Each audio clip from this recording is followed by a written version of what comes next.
So ganun ulit. Ito yung palatandaan. Maganda-ganda mga pangitain.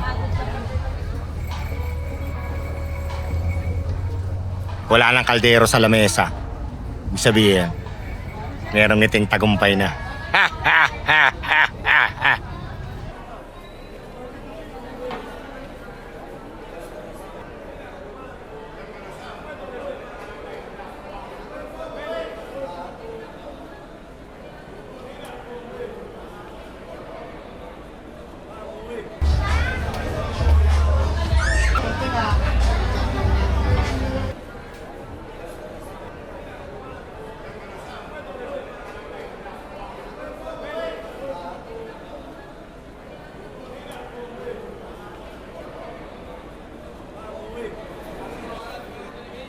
Ay, pwede ba manghingi ng rest day bukas? Yan nga, yan. Ikaw mag-request ng rest day, no? Sana payagan ako ni madam. Pwede naman, sa ano na tayo Huwebes na tayo. Ate, pag ano, paglipitan. Grabe yung powers, ubus. Wala kayong kasama namin sa pinsa namin. At mo yun, kuya? Ha? Lagi naka-break. Pinsa niya.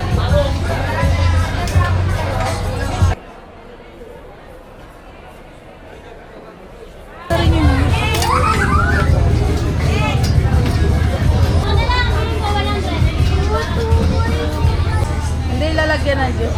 Leg, tara. Ilan? Sige, sumama ko doon.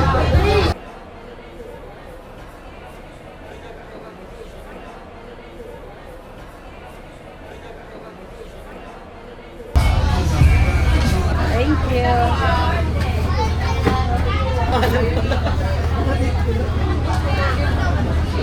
Sa mo ba? Kakahanap ka bang abi? Kakahanap ka.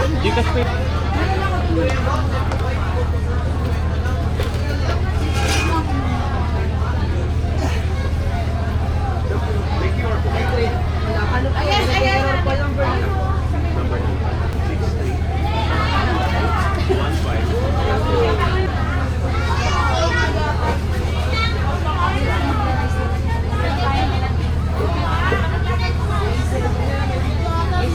Bye.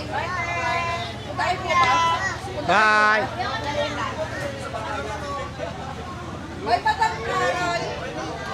Ito yung mga part sa pagiging basarista. Yung nakakapagod na part. Yung umpisa ng basar at saka yung last day ng basar.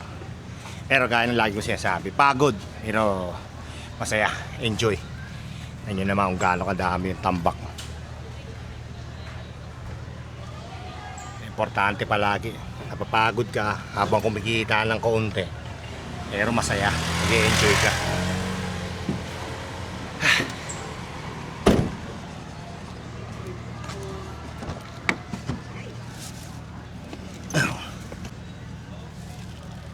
Muli, ako si Jan.